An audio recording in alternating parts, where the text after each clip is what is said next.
Hello guys नमस्कार मैं राहुल स्वागतम जनाइছোঁ আপোনালোকক আপাৰ আসাম এম্বুলেন্স সাৰ্ভিসৰ অন্য এটা ভিডিঅ'ত।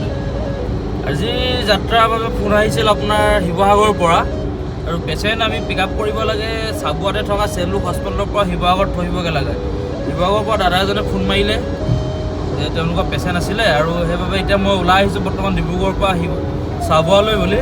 তাতে এতিয়া পেচেণ্ট পিক আপ কৰি কেনেকৈ কি ধৰণে থওঁগে শিৱসাগৰ অকণমান দেখুৱাবলৈ চেষ্টা কৰিম। এয়া আহি বৰ্তমান বাইপাছ পাইছোঁহি, গৈ আছোঁ আৰু পেচেণ্ট পিক আপ কৰিবলৈ বুলি।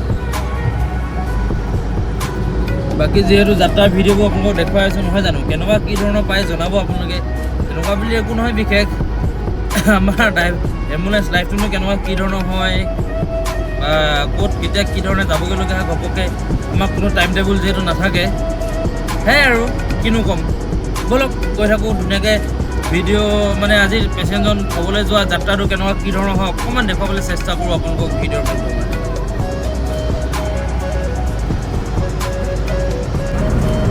গাইছ এয়া বৰ্তমান আহি পাই গ'লোহি চাবুৱাতে থকা চেমলুক হস্পিটেল।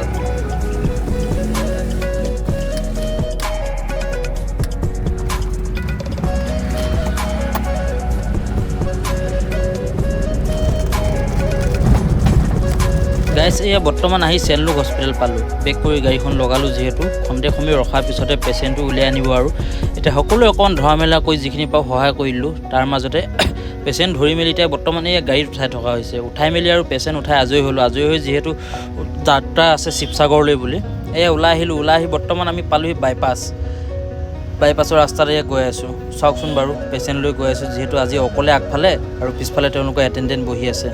এতিয়া আহি এয়া পালোঁহি নতুনকৈ বনোৱা ELF ইমাৰ্জেঞ্চি লেণ্ডিং ফেচিলিটি মৰাণৰ ৰানৱে। ইয়াত কেইদিনমান আগত যিহেতু জেট ফাইটাৰবিলাক পৰিছিলে নহয় জানো, এতিয়া আমি আকৌ গৈ আছোঁ গাড়ী লৈ। এয়া আহি এতিয়া বাইপাছ পাৰ হৈ আহিলোঁ। পাৰ হৈ আহি পালোঁহি এতিয়া শিৱসাগৰ দৰিকা পাৰ। নতুন ব্ৰিজখনৰ ওপৰেদি যাব দি আছে যিহেতু এইখনে পাৰ হৈ গৈছে মেচুকা একদম চিলিগুৰিৰ পৰা শদিয়ালৈ চলা।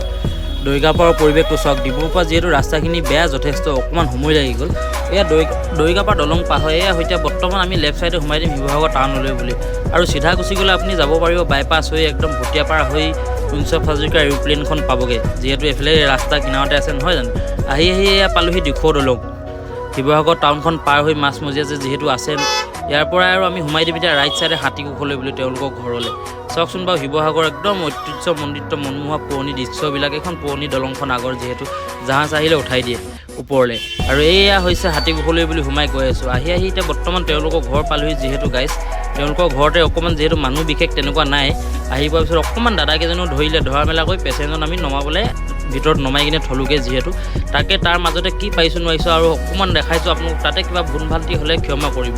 পেচেণ্ট হৈ ঘূৰি আহিলোঁ। ঘূৰি আহি এয়া পালোঁহি শিৱসাগৰ টাউন। যিহেতু বন্ধু এজন আছিলে শিৱসাগৰ টাউনতে, খন্তেক সময় বোলে লগ কৰি যাওঁ, বহুত দিনৰ মূৰত আহিছে শিৱসাগৰলৈ, সেইবাবে আহিলোঁ বন্ধুজনক লগ কৰিবলৈ। লগ কৰি চাহ একাপ খালোঁ যিহেতু ইয়াতে। এইয়া শিৱদৌল দেখিছেনে শিৱসাগৰ টাউনৰ মাছমজিয়াতে থকা। আৰু আজিলৈ আহোঁ টাটা বাই বাই। পুনৰ লগ পাম অন্য এটা ভিডিঅ'ত। ধন্যবাদ।